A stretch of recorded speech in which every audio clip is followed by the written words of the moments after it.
Assalamualaikum warahmatullahi wabarakatuh, sahabat.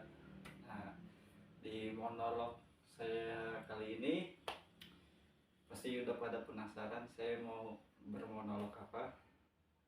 Monolog kali ini monolognya tentang sifat unik yang dimiliki Nabi Muhammad SAW.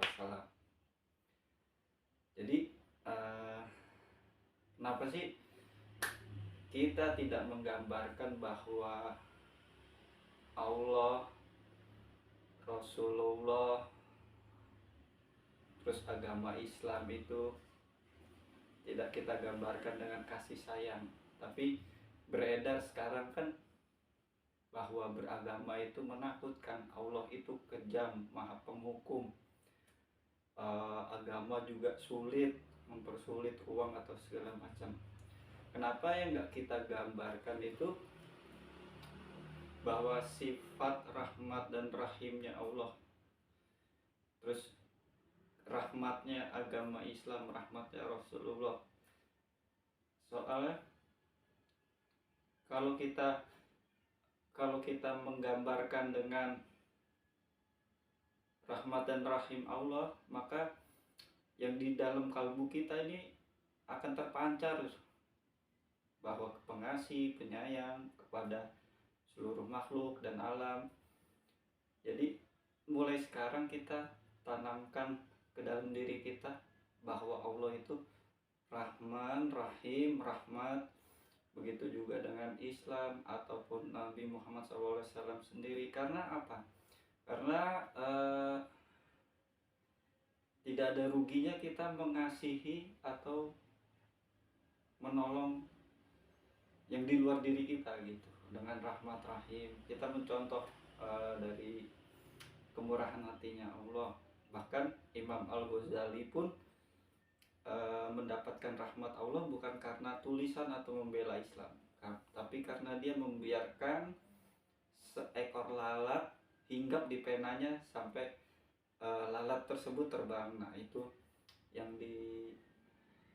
menjadikan beliau dirahmati oleh Allah itu karena bukan ritualnya.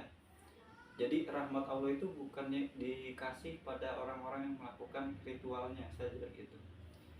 Allah tuh senang kita mengasihi sesuatu, entah tumbuhan, hewan, sesama, alam sekitar, seperti itu.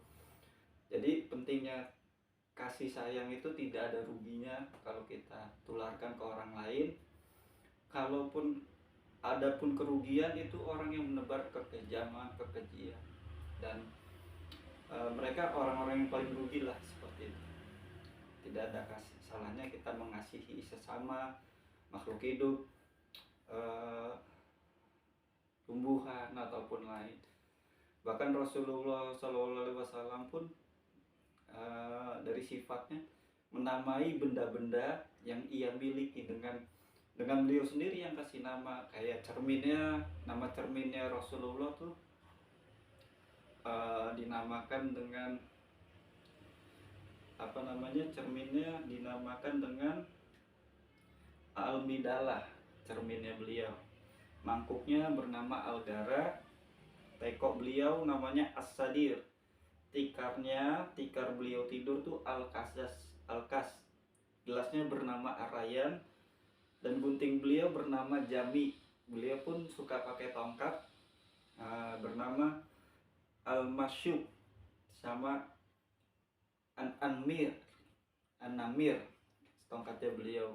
Jadi nggak cuma kuda, pakaian besi, pedangnya aja, semua yang beliau miliki beliau namanya.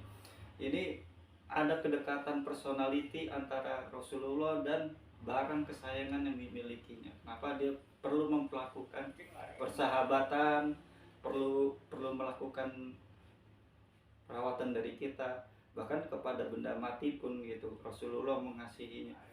Tapi kalau untuk makhluk hidup, terus yang lain-lain, tumbuhan juga kita perlu merahmatinya gitu.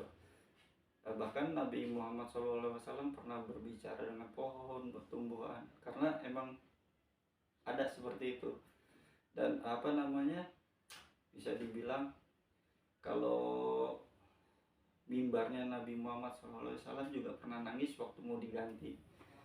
Nah, kita karena keterbatasan kita sebagai manusia, kita nggak bisa berbicara dengan tumbuhan atau alam buruk. Nah, ini berkaitan dengan kisah Nabi Daud yang bisa mendengar bertasbih, gunung-gunung tuh bertasbih. Terus ada batu yang ketemu Nabi Muhammad. Nabi Muhammad pun sallallahu alaihi wasallam ingat bahwa batu ini pernah mengucapkan salam pada saya. Nabi Sulaiman bisa bicara bahasa burung. Jadi perlu diketahui sahabat bahwa perlu banyak hal yang kita pelajari dan kita lakukan dalam hidup dilandasi dengan cinta dan kasih sayang, karena apa yang ada di dalam hati itu yang akan keluar. Memang benar ada siksa, ada hukum, tapi Allah lebih mengedepankan ampunannya ketimbang murkanya. Seperti itu. Wassalamualaikum warahmatullahi wabarakatuh. Salam, sampai jumpa lagi di monolog selanjutnya. Dah, ngopi dulu, ngopi.